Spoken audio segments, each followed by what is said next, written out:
Okay, so basically we are discussing about this approval workflow, and in our previous session that we have created this workflow, and we have created the few labels of this workflow as well.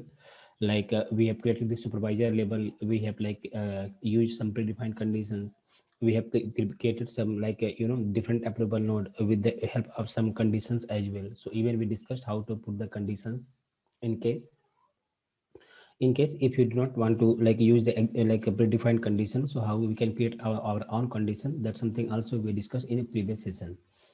And basically after that we have like started discussion on the dynamic workflow, dynamic approval workflow. So dynamic in the sense like based on some custom table entries. So in certain cases if the customer they are providing some specific value like based on the company code, based on the region, based on the cost center, and based on the commodity code or whatever.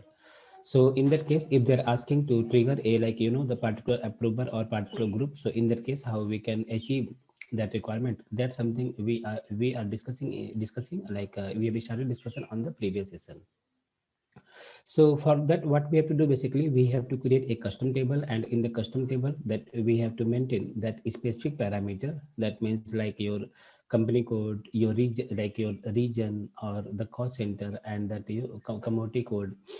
And against this parameter, we also have to specify that particular approver name as well. So based on that, system will pick the approver. So as we discussed, like we seen that how we can add that multiple, like the column. So multiple column is like nothing. That means like multiple fields. So how we can add the fields in the table? That's something we discussed in previous session. And we have added one like a field here in the company code. So we can see this company code we added here, and now this company code is appearing in our this table. So in downside, whatever entries we can say, this is something our like custom table, like that field value, that is column value. So whatever the field will add, that something will be available in this table. So what we will do, let me quickly add one more field, and we will see next how we can fill up this, like we can maintain the values of this custom table. So same way we have to like follow the same process to add that like other field as well. So that we have to click on this like add column. So now let me click on this add column. I'm just going to add a few more field here, and we'll sort in like this ascending order. And in this case I'm going to select a just like add a field of this region. So region basically we can find out in this like like zip to address. So we have to come in this S series, and we can see zip to address. So once you go inside this zip to address folder, so we'll have some other field. So we can see we have different field here. So whatever the reference field, that's something we would like to add in our custom table, that's something we can select from here. So let's say I want to select the zip to field only. So what we have to do, we have to simply click on this select. And once we select, so here the system will display the information about the zip2 field. So we can see field name is a zip2, and the column header name is also zip2. So if you would like to keep the same, we can keep the same. And in certain case, if you want to rename this column header name, we have the flexibility, we can rename this column header name as well. So let's say in this case I would like to keep this region, not to zip2 field, zip2 name. So what we can do, we can simply change this name as well. So I'm just keeping this name as the region, and we have to click on this OK.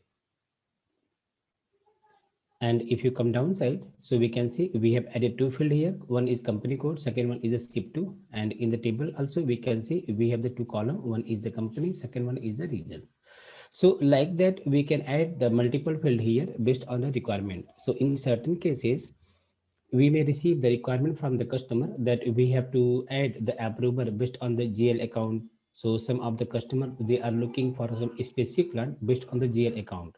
So in that case, what we have to do, in that case, we have to add the GL account here, and like against the GL account, we have to add the particular approval. Or in certain cases, if we have to add the commodity code or we have to add the cost center, we can simply add by following the same process, and like that we can simply prepare this table. So we can say now our table is ready, right? So in the next, what we have to do, we have to maintain the values of this table. So how to maintain the values of this table? So to maintain these values of table, what we have to do, we have to simply export this table entries in the CSV file. Okay, so basically, like Ariba is supporting that that CSV file must upload. So whenever we have to perform any mass upload, so we have to use the CSV file. Even like we'll discuss in detail level like how CSV file looks like, and how we can perform the mass upload. That's something we'll discuss in coming session. Okay, so in the next, what we have to do, we have to simply click on the click on this export column header. And once we click on this export column header, what system will do, system will simply export this field information to the to a file.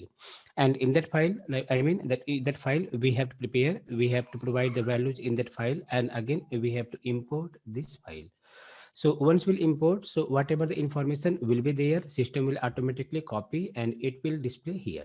Okay, so like that we can say one more thing here. So in certain cases, like if any of the CSV file is not available and we are preparing from the scratch, so in this way we are also preparing that new CSV file or new approval file from the scratch. So this file I'm talking about, like this approval lookup table. So when we have like discussed, like we can select some existing file. So same way, this file also we are preparing the new file. Okay, so now let me simply export this column header, and we'll see how we have to, how the information looks like and how we have to maintain the information inside the file. So let me click on this export column headers.